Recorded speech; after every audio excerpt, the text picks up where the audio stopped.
Hey, how's the sick? You don't look so bad to me.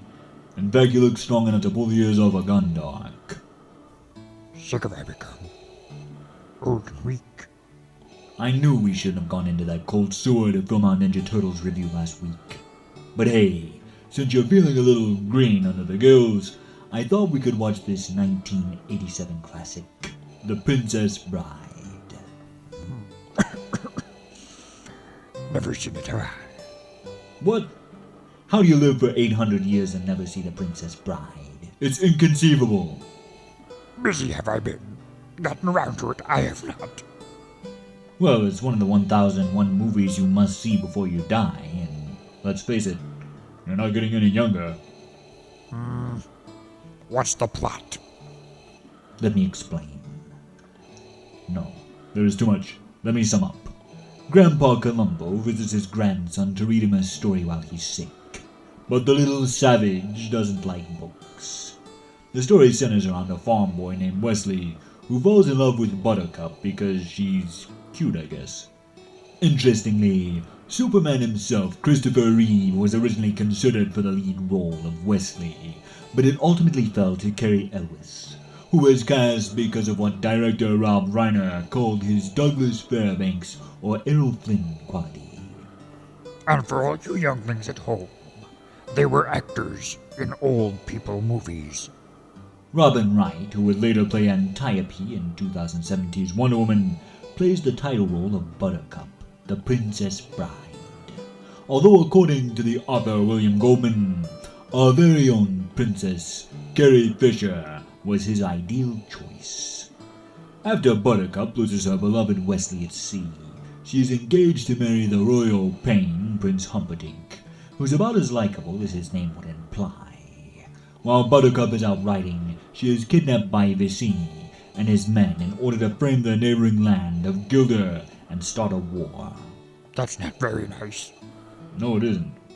The main strength of the movie is its ensemble cast and highly quotable dialogue.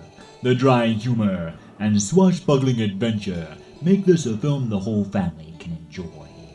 And nowhere is this more apparent than with Vicini and his men.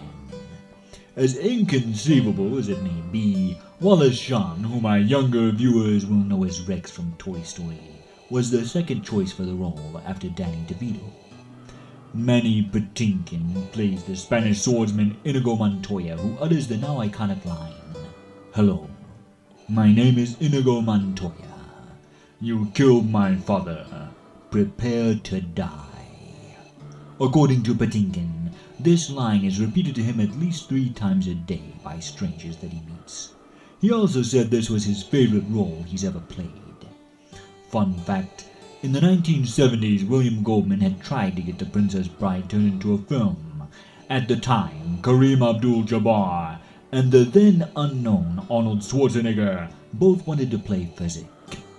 12 years later, when the film was finally in production, the studio could no longer afford Schwarzenegger, who had just played Dutch in the smash hit Predator. So the studio went with Goldman's first choice, WWF legend Andre the Giant.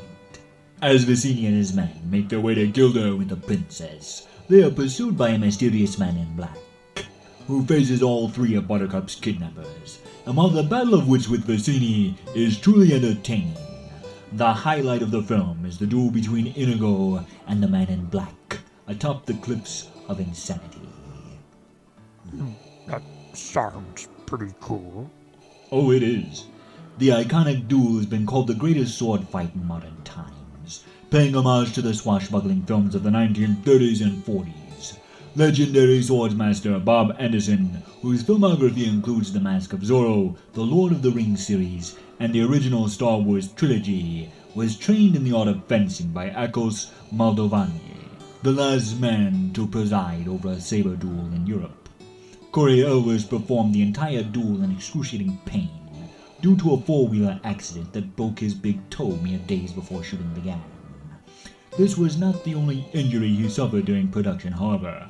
When Wesley is captured, Elwes told Christopher Guest, who plays the evil Count Rugen, to really hit him over the head.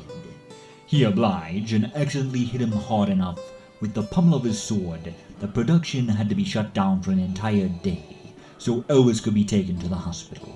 Fun fact, while Christopher Guest plays a count, in real life he is the 5th Baron of Hayden Guest of Sailing Essex in the period of the United Kingdom. The castle in the film is Hayden Hall, which dates back to before the year 1087. Interesting this movie sounds. Oh yeah, I didn't even mention the shrieking eels, the pit of despair, or the fire swamps. Fire swamps, you say? It's basically like Dagobah with some stage pyro. But there's rats. Big ones. There are so many great moments and characters in this film, like Billy Crystal as Miracle Max. Mandy Patinkin bruised a rib trying to hold back his laughter while they were filming their scenes together. And director Rob Reiner had to leave the set during each take because he would laugh so hard at Crystal's on-set antics he would feel nauseated. In the end, The Princess Bride is a delightful tale of adventure and romance that feels like a storybook come to life. A true classic that doesn't try to deconstruct the fairy tale formula like modern films. Full of wit and heart, the true charm of this film lies in its simplicity, where good triumphs over evil and true love prevails. Sounds kinda sappy. Is this a chick flick? Kinda. But there's also swordplay, torture, revenge, and stabbing a flaming giant rat to death. Cool. So for its memorable characters, perfect casting, exciting sword fights by Bob Anderson, and light-hearted fairy tale feel, I give this film 5 out of 5 Death Stars, and I highly recommend it. But hey, we wasted all our time talking about it. I better let you get some sleep so you can start feeling better, little buddy. Maybe tomorrow. Come back you could. And watch it together we can.